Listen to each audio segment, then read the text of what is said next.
It has been exactly 5 years since the body of Bridgette Gearen was discovered near the water on Crystal Beach. The 28-year-old had been beaten, raped, and strangled.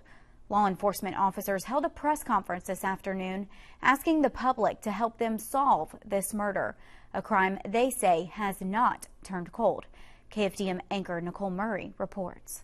What's really sad is that whenever I talk about her or think about her, I start crying. 5 years ago, Bridgette Gearen's daughter, Kyra, was only 2 years old.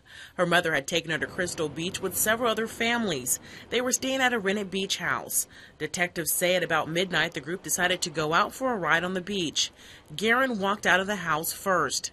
It would be the last time anyone saw her alive. She's always going to be gone. There's not any closure. But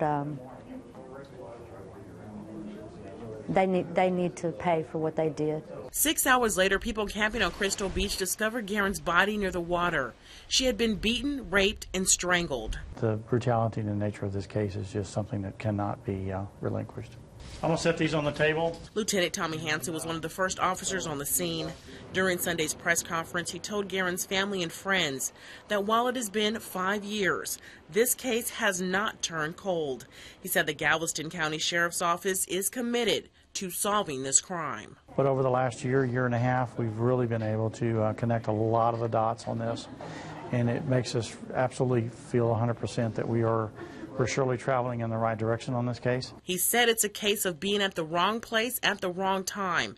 Hansen believes the killers were a mix of locals and out-of-towners who met that night and ended up taking a life. They don't realize what a great person they took and how many people's lives that they have devastated for this. Allison Smith and her 2 daughters were good friends with Gearen. Yeah.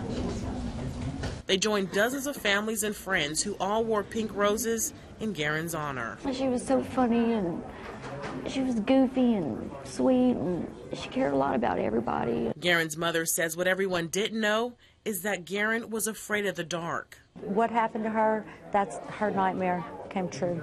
It's a nightmare the whole family now lives with. No closure, especially for Gearen's little girl. She misses her mommy every day, and she watches other little girls with their mommies, and that really hurts her. Nicole Murray, KFDM 6 News. Lieutenant Hansen said some of the people with information on this case evacuated during Hurricane Ike, but he believes a few are back in the area. He's asking anyone with information to come forward and help them solve this case. They could be eligible for a $25,000 reward.